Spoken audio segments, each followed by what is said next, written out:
Effective delegation of work is an essential management tool that frees you to become a more focused and strategic thinker, giving you a reputation for getting things done.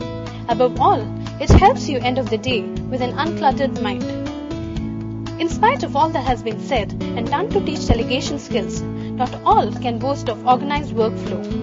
In this video course, experts from the industry give you an insight into challenges faced by managers and practical advice on effective delegation of work. Effective delegation is all essentially about trust and about your own confidence in your own ability to be able to scale.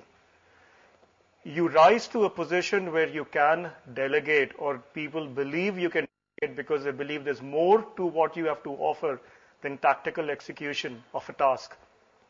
And what that essentially means is that you have to have the ability to take a look at the bigger picture, put things in perspective, and take on work that is more higher end yourself and be able to have others do work that helps you achieve your strategic goals. That's the bottom line cornerstone of effective delegation. 20 to 25 people. And one of the first challenges that hit me was, first of all, how do I actually go about, setting very high standards across the team, and also individually over the years, obviously I held myself to very high quality standards. And one of the first things I obviously wanted to do is to sort of, have that same sort of degree of quality across the team and, get the team to that level.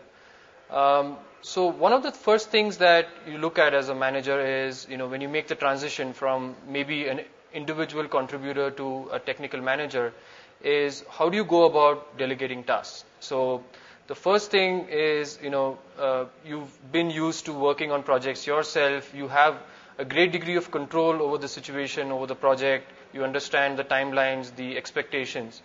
But suddenly, as the team expands and the company, looks at you as, getting more things done, to put quite simply, you always have to then look at how do you stay in control, but at the same time, delegate tasks across the team. So at times you do feel that as if you lose control over the situation.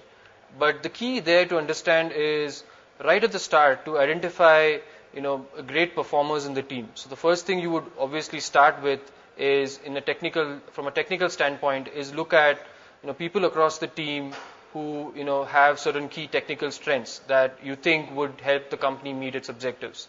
So once you've identified those people, you basically look at them as leaders, the second rung of leaders.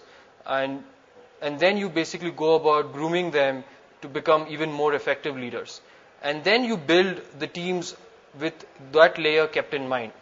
Because if you don't do that, you're obviously going to get completely burdened with a lot of team responsibilities, day-to-day running that you might have to do. So first identify, I would say, your lieutenants, and then go about building almost like a team under each lieutenant that would help you fulfill the company's objectives. How do you go about effectively delegating? I think the most important thing is that you have to empower the person you're delegating work to. And the focus in the empowerment has to be with both accountability and responsibility and authority. All three of these need to be in place. So in other words, if I delegate a task, I will not micromanage. In the software execution of projects, there are different phases of it, as well as different tasks that needs to be executed to achieve the desired result or the project delivery. So what we really look at is how logically these tasks can be broken down so that it can be delegated across different levels. Also assess the capability and skill set of people who are involved in doing these tasks. And also make sure that there's a clear understanding of what needs to be done, when it needs to be done, what are the deliverables. And also ensure that there's a commitment from the different team members across different levels, that there's a commitment that they can do the tasks according to what is expected as per the timelines. And typically when you delegate to somebody, define the boundaries and the criteria of what they're expected to do. There should be a clearly defined objective. There should be a clearly defined measure of the success of the specific project or task that is being delegated, there should be a clearly defined timeline. Depending upon the extent of the timeline and you can decide upon the frequency of overview or follow up on how the task is coming along, preferably on preset milestones. But the key is to trust your subordinate and to try and make him succeed, because if you empower your subordinate, let him take decisions, even if he takes a couple of wrong decisions, he or she, they're more empowered to think on their own, and typically they'll end up doing more than and better than what you expected them to do, which is a win-win situation for both you as the manager and this employee, because they feel more confident about their abilities. And that's what it's about. That at the end of the day, if something was to happen to you, this person has the ability to take the task to conclusion, which is what the organization is ultimately looking for.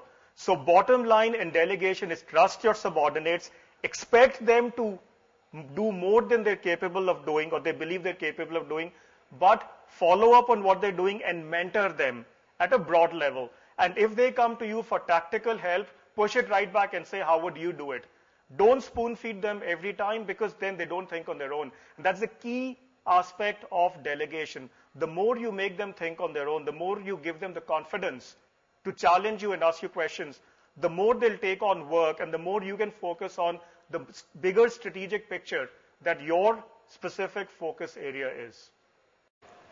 About the leaders themselves, once you identify them, you obviously have to work with them very closely, probably even more closely than the people that they lead, because you have to imbibe all the qualities that you think you want to bring in the organization into those leaders. And once you do that effectively, obviously those leaders would in turn be able to imbibe those very same qualities to the team underneath. And that's a very, very key point. And then over a period of time, you'll find that these leaders, not only grow in terms of their career, but are able to align very well with the company's objectives. So once you do this, you can manage a team of any size.